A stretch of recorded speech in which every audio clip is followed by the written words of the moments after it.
नमस्कार बच्चों। आज हम प्रतिभा पर्व मूल्यांकन वर्कशीट कक्षा 6 विषय विज्ञान का पेपर देखेंगे, वार्षिक परीक्षा का। इसमें क्या कैसे प्रश्न आए हुए हैं।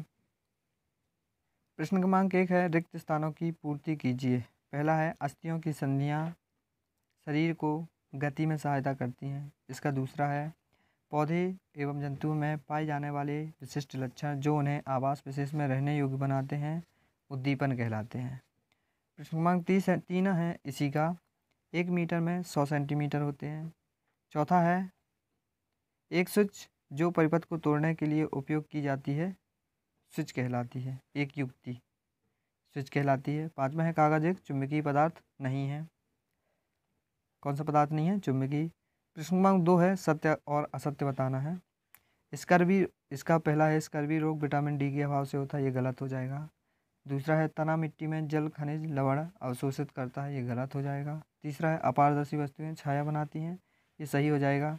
चौथा है, वायु में जलवाष्प केवल मानसून के समय उपस्थित रहती है, सही है। पांचवा है, दूध जल के मिश्रण को निस्पंदन द्वारा पृथक किया जा सकता है, ये सही है। प्रश्न नंबर 3 है, सही जोड़ी बताना है। ऊपरी जबड़ा अचल संधि हो जाएगी। विटामिन ए दृष्टिहीनता, रेशम प्राकृतिक तंतु, चालन पृथक्करण विधि, दूध दही पनीर जंतु उत्पाद। प्रश्न क्रमांक 4 है, सही विकल्प चुनकर बताना है।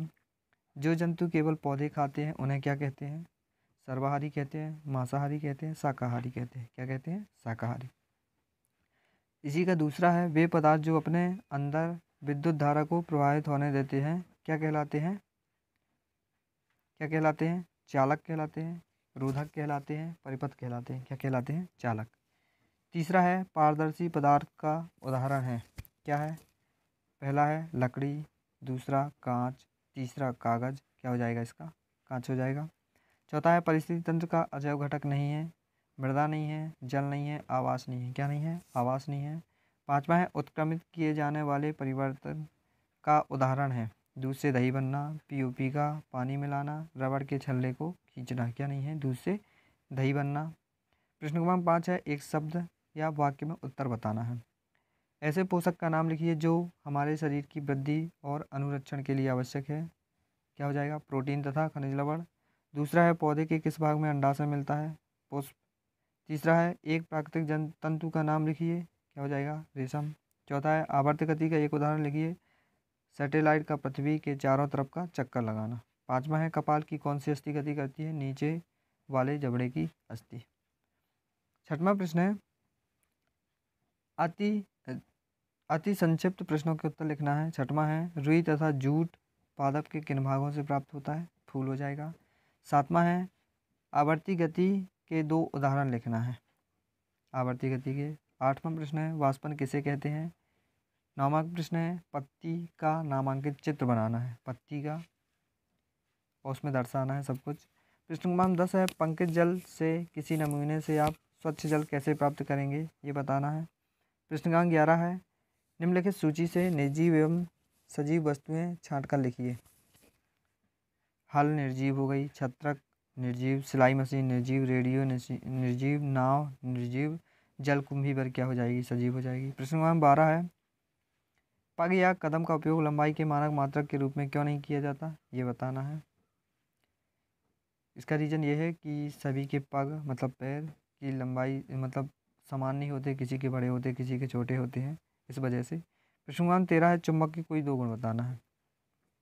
चुंबक के यही 2 गुण हैं कि यह समान आवेशों को अपनी ओर प्रतिकर्षित करता है, समान आवेश है, और असमान है तो एक दूसरे की ओर आकर्षित करते हैं। प्रश्न क्रमांक 14 है, जल में तैरने वाली 4 वस्तुओं की सूची बनाइए एवं जांच कीजिए एवं देखिए कि क्या तेल मिट्टी के तेल में तैर सकती हैं। मतलब 4 वस्तुओं के हमें नाम बताना है जो जल में तैरती हों, और बताना है कि ये तेल में या मिट्टी के तेल में तैरती हैं कि नहीं। प्रश्न क्रमांक 15 है, उदाहरण देकर उत्क्रमित किए जाने वाले एवं अनुत्क्रमित किए जाने वाले परिवर्तन में अंतर बताना है।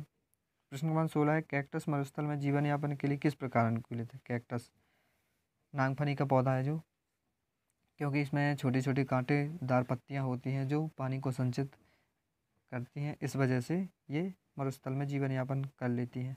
प्रश्न क्रमांक 17 है, परिमाण में बताना है कि पहले क्या आएगा, फिर दूसरे में क्या आएगा, तीसरे में से पहले 1 सेंटीमीटर, फिर 1 मिलीमीटर, फिर 1 सेंटीमीटर, फिर 1 मीटर, फिर 1 किलोमीटर आ जाएगा। प्रश्न क्रमांक 18 है, किसी अंधेरे कमरे में यदि आप अपने चेहरे के सामने कोई दर्पण रखें तो क्या आप दर्पण में अपना परावर्तन देखेंगे, ये बताना है। प्रश्न क्रमांक 19 है, नामांकित चित्र बताना है कोई एक पुष्प का।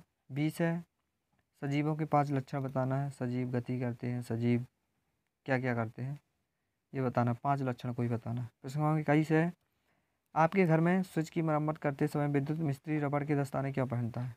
बिजली से, मतलब बिजली के चालन से बचने के लिए।